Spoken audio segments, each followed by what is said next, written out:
ഇതിൽ നിന്ന് മാത്രം പറയല്ലേ, മിക്കവാറും എല്ലാ അടുക്കളയിലും കാണുന്ന ഈ ഒരു ഒറ്റ ഐറ്റം വെച്ചിട്ടാണ് ഇന്നത്തെ നമ്മുടെ റെസിപ്പി.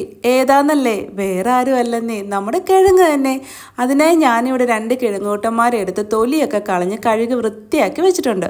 എന്നിട്ട് ഇതുപോലെ ഒന്ന് ക്രോസ് പ്ലസ് ചെയ്ത് വളരെ നൈസായിട്ട് ട്രയാങ്കിൾ ഷേപ്പിന് നമുക്ക് ഈ കിഴങ്ങൊന്ന് അരിഞ്ഞെടുക്കാം. അങ്ങനെ ഞാനിവിടെ 2 കിഴങ്ങും അരിഞ്ഞെടുത്തിട്ടുണ്ട്. ഇനി പൊടികളുടെ വരവാണ്.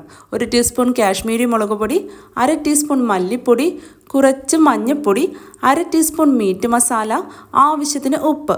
ഇനി ഈ പൊടികളെല്ലാം കിഴങ്ങിൽ നന്നായിട്ടൊന്ന് തിരുമ്മി പിടിപ്പിച്ച് നമുക്ക് മൂടി വെച്ച് അടച്ചു വയ്ക്കാം. ആ സമയം കൊണ്ട് പാനിലൊരു 3 ടീസ്പൂൺ എണ്ണ ഒഴിച്ച് ഈ എണ്ണ ഒന്ന് ചൂടായി വരുന്ന സമയത്ത് നമ്മൾ നേരത്തെ മസാലയൊക്കെ തിരുമ്മി വെച്ചിരിക്കുന്ന കിഴങ്ങും കൂടി ഇതിലേക്ക് ഇട്ട് കൊടുത്ത് ചെറു തീയിൽ അടച്ച് വെച്ച് ഇതൊരു 5 മിനിറ്റ് നമുക്കൊന്ന് വേവിച്ചെടുക്കാം. 5 മിനിറ്റ് കഴിഞ്ഞ് നമ്മൾ ഈ മൂടി ഒന്ന് തുറന്ന് നോക്കുമ്പോൾ കിഴങ്ങൊക്കെ പകുതി വേവായിട്ടുണ്ടാവും.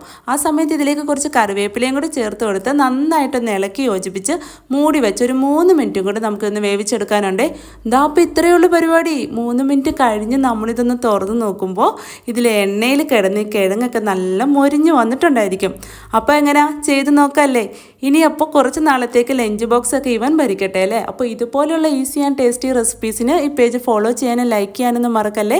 അപ്പോൾ ഇത്തരം ഈസി ആൻഡ് ടേസ്റ്റി റെസിപ്പീസുമായി നമുക്ക് വീണ്ടും കാണാം. Okay, by.